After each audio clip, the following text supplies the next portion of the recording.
मनीष कश्यप को मिलेगी supreme court से राहत। पत्रकारिता को लेकर सुप्रीम कोर्ट के जज ने सुनाया फैसला।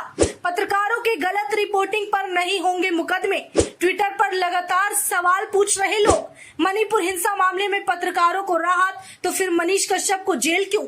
पत्रकारिता और पत्रकारों को लेकर सुप्रीम कोर्ट ने हाल ही में एक बयान दिया है, जिसमें उन्होंने सवाल किया है कि अगर गलत रिपोर्ट देने पर या गलत रिपोर्टिंग करने पर पत्रकारों पर कार्रवाई होने लगे या फिर उन पर केस होने लगे तो उस तरह से शायद देश के ज्यादातर पत्रकार पर कार्रवाई शुरू हो जाएगी। ये मामला तब शुरू हुआ जब हाल ही में मणिपुर मामले में EGI पर सुनवाई चल रही थी। जानकारी के लिए आपको बताते चले कि एडिटर्स गिल्ड ऑफ इंडिया यानी कि EGI और उसके 4 सदस्यों पर कार्रवाई चल रही है, जिसे अब सुप्रीम कोर्ट की तरफ से राहत मिल गई है। EG और उनके 4 सदस्यों पर आरोप था कि मणिपुर हिंसा में कई समूह के बीच कथित रूप से अपने रिपोर्टिंग के जरिए, अपने खबर के जरिए उन्होंने मतभेद बढ़ाने, दुश्मनी बढ़ाने और नफरत फैलाने की कोशिश की है।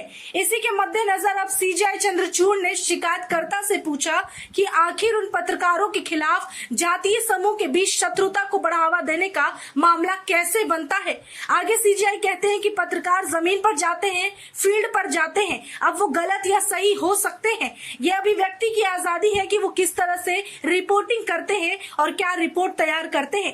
एक तरफ सुप्रीम कोर्ट की तरफ से पत्रकारिता को लेकर और पत्रकारों के हित में ये बयान आता है, जहां पर मणिपुर हिंसा में जो समूह के बीच नफरत फैलाने का आरोप है उन पत्रकारों पर राहत दे दी जाती है। वहीं दूसरी तरफ एक शख्स है जो लगातार कई महीनों से अपने न्याय को लिए दर बदर भटक रहा है। याद दिलाते चले कि मनीष कश्यप पर तमिलनाडु 2 राज्यों में मतभेद, दंगा और नफरत बढ़ाने की बात करते हुए उन पर NSA लगा दिया गया। अब ट्विटर पर लोग लगातार सवाल पूछ रहे हैं कि अगर सुप्रीम कोर्ट की नजर में वो 4 पत्रकार निर्दोष है, EJI निर्दोष है, तो फिर अपने हिसाब से जिन्होंने रिपोर्टिंग की, अपने हिसाब से रिपोर्ट तैयार किया, तो फिर मनीष कश्यप ने कौन सी गलती कर दी? मनीष कश्यप पर क्यों ध्यान नहीं दिया जा रहा है? आखिर मनीष कश्यप के खबर बनाने से अब सच या झूठ या दंगा भड़काने जैसी या आगजनी होने जैसी कहां खबर आ गई? अगर नहीं तो फिर उन पर NSA क्यों लगा है? उन्हें राहत क्यों नहीं दी जा रही? उन्हें छोड़ा क्यों नहीं जा रहा है?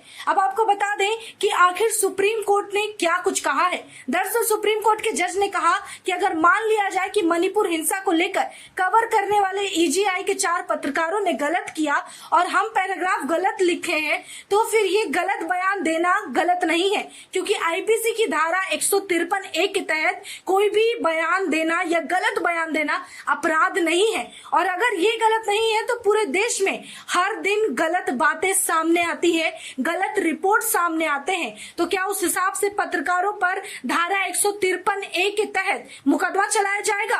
ये सवाल सुप्रीम कोर्ट ने शिकायतकर्ता से पूछा है। आगे CJI चंद्रचूड़ बोलते हैं कि रिपोर्टर्स जमीन पर जाते हैं, फील्ड पर काम करते हैं, वो गलत या सही हो सकते हैं। अपने बयान के जरिए, अपने रिपोर्ट के जरिए, अपने लेखकी के द्वारा लिखे गए लेख के जरिए वो अपना बयान, अपना सोच, अपना विचार व्यक्त कर सकते हैं और यही संविधान के अनुसार